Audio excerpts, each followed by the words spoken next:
कवि नऊश व्यास मयूर टाइम्स के लिए आज यहाँ पर मातेश्वरी के दरबार में पधारे हैं। आज साक्षात्कार में हमारे सामने है मंदिर के पुजारी जी किशन जी सैनी।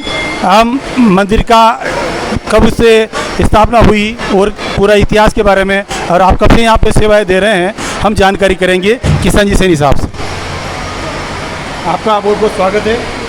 मैं मंदिर पुजारी किशन सैनी बात कर रहा हूँ, सवाई माधोपुर डिस्ट्रिक्ट चौथ का बरवाड़ा चौथ माता मंदिर से। और यहाँ पर माता जी विराजमान सन 1451 ईस्वी में अपने राजा मानसिंह के सपनों में दर्शन दिए थे। और ये पहले अपने एक गांव है विलेज टोंक जिले में चोरू 11 किलोमीटर वहाँ पे विराजमान थी। उसके बाद में 5 किलोमीटर एक पचाला फिर वहाँ विराजमान थी। उसके बाद में चौथ का बरवाड़ा में सन 1451 में इसका स्थापना की गई थी और ये राजा को सपनों में दर्शन दी गई थी।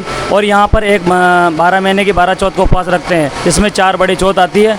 एक तो कृष्ण माह की चतुर्थी जनवरी को मेला लगता है, और एक भाद्र पक्ष की आती है, और वैशाख चतुर्थी, और एक करवा चौथ आती है जिसमें बहुत सी जो महिलाएं उपवास रखती है।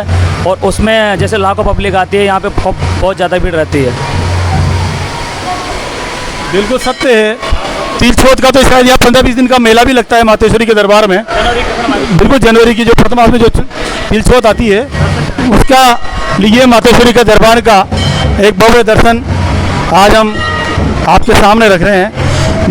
आज भी काफ़ी संख्या में श्रद्धालु मातेश्वरी के दरबार में उपस्थित हैं और मातेश्वरी के दरबार में हर दिन इसी प्रकार की भक्तगण पूरे हाड़ौती से नहीं, पूरे राजस्थान से नहीं, पूरे हाड़ौती संभाग से नहीं, पूरे हिंदुस्तान की धरती से, देश विदेश से काफ़ी दर्शक यहाँ पर भक्तगण मातेश्वरी के दरबार में आते हैं।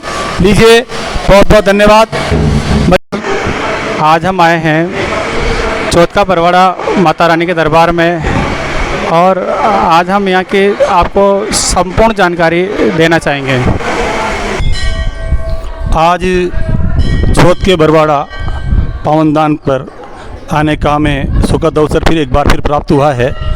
आज इसी यात्रा में हमारे साथ हैं परमानंद जी पारिता साहब, जो मांगरोल की धरती से पधारे हैं। हम आपका भी मातेश्वरी के दरबार में हार्दिक अभिनंदन करते हैं। आप उमेश जी शर्मा जो मद्रास की धरती से हमारे बीच पधारे हैं, भगवान कृष्ण की नगरी से, आपका भी हार्दिक अभिनंदन करते हैं। इटावा की धरती से जुगराजी प्रजापति साहब हमारे बीच में हैं और हमारे साथ नन्हे मुन्ने माताश्वरी का भक्त। जय माता दी, जय माता दी, जय माता दी। बचपन से ही मेरा भी यहाँ मातेश्वरी के दरबार में आना हुआ है और आज जिस मैं कवि नऊश व्यास कोटा से आपके बीच आया हूँ। मैं बचपन से ही मातेश्वरी के दरबार में आने का सौभाग्य मुझे मिला है। माता पिता की अंगुली पकड़कर मैंने इस दरबार में आना शुभारंभ किया। मयूर टाइम्स का हार्दिक आभार व्यक्त करता हूँ कि आज ये हमें सौभाग्य मिला है। और इसी यात्रा में हमारे साथ जो मैंने पहले परिचय कराया है परमानंद जी पारिता साहब, आप भी बचपन से ही यहाँ आ रहे हैं। पहले की यात्रा में, राज की यात्रा में परिवर्तन हो चुका है। आज हम 4 व्हीलर से आ रहे हैं। पुराने समय में हम देहरादून से सवाई माधोपुर आते थे, माधोपुर से फिर बरवाड़ा आते थे ट्रेन में, रात्रि में रेलवे स्टेशन पर विश्राम करते थे, फिर मॉर्निंग में तालाब की पाल पर स्नान करते थे, फिर मातेश्वरी का दर्शन करते थे। उसके बाद फिर यहाँ भोजन प्रसादी लेकर के फिर हम वापस कोटा जाते थे। तो पिछले जब हम आते थे तो 24 घंटे में करीबन कोटा से आने में लग जाते थे। आज समय में परिवर्तन आया है, आज हम 8-10 घंटे में यहाँ से होकर चले जाते हैं। लीजिए, मैं परमानंद जी पारिता साहब से करना चाहूँगा कि आप किस प्रकार से मातेश्वरी से जुड़े और कहाँ से आप आना मातेश्वरी के दरबार में हुआ है। मैं सन 1978 से यहाँ कंटिन्यू आ रहा हूँ और मेरे जिया जी है इटावा दुर्गा शंकर जी पारिता, तो वो हर साल करीबन 1-2 बार यहाँ पे वोट लेके आते हैं। वहाँ पहले जब लबान की पुलिया नहीं बनी थी तो हम पहले इटावा से कोटा जाते थे, कोटा से फिर वहाँ से रात में रवाना होते थे, रात भर चलते थे और रात को यहाँ रहते थे। सुबह खाना खा के यहाँ प्रसादी लेके दर्शन करके जाते थे।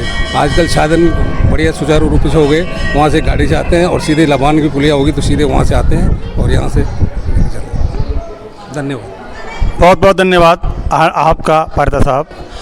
मैं जैसे कि कह रहा था, मातेश्वरी की अनुकंपा बिल्कुल साहब रही है। आज भी मैं कोई व्रत नहीं करता हूँ। महागात्री चौथ माता का व्रत एक जो मेरा व्रत है, जो मैं बचपन से करता आ रहा हूँ। मेरी माताश्री के प्रति जो आस्था मेरी बनी है खुद की, वो ऐसे बनी कि जब मैं छोटा था, एक बार मेरे पिताजी की आँख की रोशनी चली गई थी, तो मैंने प्रण किया कि जब तक मेरे पिताजी की आँख की रोशनी वापस नहीं आएगी तब तक मैं खड़ी चौथ करूँगा। तो मातेश्वरी का प्रताप देखिए आप, मेरे एक चौथ मैंने करी खड़ी, उसके बाद मुझे दूसरी चौथ में मैं जब आया तो मातेश्वरी की कृपा से मेरे पिताजी की आँख में रोशनी आ चुकी थी, जो आज भी बरकरार है। ये घटना करीबन 35 साल पूर्व की है। तो मैं इसी में श्रृंखला में हमारे बीच में मथुरा से पधारे उमेश जी शर्मा साहब हैं। मैं आपसे भी कहूँगा मातेश्वरी के दरबार में आपका कब से आ रहे हैं? पिछले सालों से। जय माता दी। मैं यहाँ मेरे सहकर्मियों के साथ 2 बार आया हूँ। मुझे यहाँ आके बहुत अच्छा लगा, बहुत अच्छा लगा यहाँ के। यहाँ का वातावरण बहुत अच्छा है। यहाँ पे इसका माहौल देखो, माहौल बहुत अच्छा है। माता जी का मंदिर बहुत भव्य बना रखा है, चारों तरफ हरियाली है, बहुत अच्छी जगह मंदिर बना रखा है। हाँ, बहुत सुंदर पहाड़ियाँ हैं, बहुत अच्छा माहौल है यहाँ, बहुत अच्छा लगा मुझे यहाँ आके। जय माता दी। यहाँ पर हाड़ौती नहीं, माधोपुर नहीं, पूरे हिंदुस्तान की ज़मीन से भक्तगण आया करते हैं और मातेश्वरी के दरबार में बहुत सुविधाएं अब मातेश्वरी के दरबार में बढ़ गई है। जिस प्रकार की विकास हो रहा है, जो छाया का जो हुआ है, पहले स्टेशन से पैदल आना पड़ता था, आज स्टेशन से व्हीकल मातेश्वरी के दरबार में आते हैं, आने जाने का साधन हो गया है। कई प्रकार की सुविधाएं बढ़ी है। पहले गर्मी में भी अगर आप आते थे तो काफ़ी खुला था, आज दुकान वो मातेश्वरी के दरबार में हो चुका है। मयूर टाइम्स का बहुत बहुत धन्यवाद।